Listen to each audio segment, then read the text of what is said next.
ঘূর্ণিঝড় রেমালের আঘাত ও ভারী বৃষ্টিপাতে উপকূলীয় জনপদ খুলনার কয়রা, পাইকগাছা ও দাকোপ উপজেলায় বাঁধ ভেঙে লোকালয়ে পানি ঢুকেছে। প্লাবিত হয়েছে গ্রামের পর গ্রাম।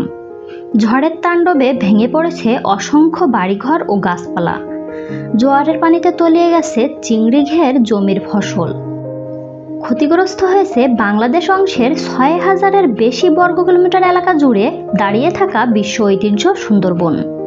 বরাবরের মতো এবারও প্রবল ঘূর্ণিঝড়ের তাণ্ডব থেকে উপকূল রক্ষায় ঢাল হয়ে দাঁড়িয়েছে সুন্দরবন। নিজে লড়াই করে ঘূর্ণিঝড় থেকে উপকূলীয় জনপদকে রক্ষা করেছে এই বন। সুন্দরবনের কারণে এবারও ক্ষয়ক্ষতির পরিমাণ স্বাভাবিকের চেয়ে কম হয়েছে বলে মনে করছেন আবহাওয়াবিদরা। আবহাওয়াবিদরা বলছেন, ঘূর্ণিঝড় কেন্দ্রের যে বাতাসের বেগ সেটি ছিল ৯০ থেকে ১২০ কিলোমিটার। এটি যখন উপকূলে আঘাত হেনেছে তখন উপকূল এলাকায় ১০০ কিলোমিটার পর্যন্ত বাতাসের বেগ ছিল।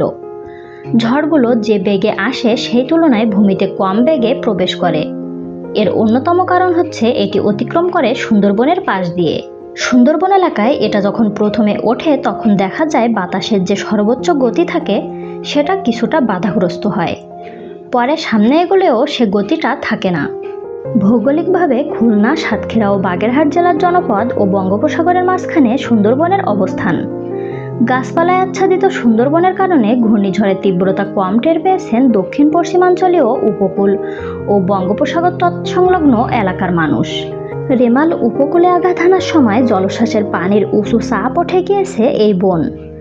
ঝড়ের সময় সুন্দরবন নিজে লড়াই করে ক্ষতবিক্ষত হলেও উপকূলে তেমন ক্ষতি হতে দেয় না। এক্ষেত্রে বলা চলে সুন্দরবন যেন উপকূল এলাকায় প্রকৃতির দেওয়াল। বাংলাদেশে ঝড় প্রবেশের মুখেই সুন্দরবনের অবস্থান। এর কারণে ঝড় প্রবেশ করতেই বনে বাধার সম্মুখীন হয়।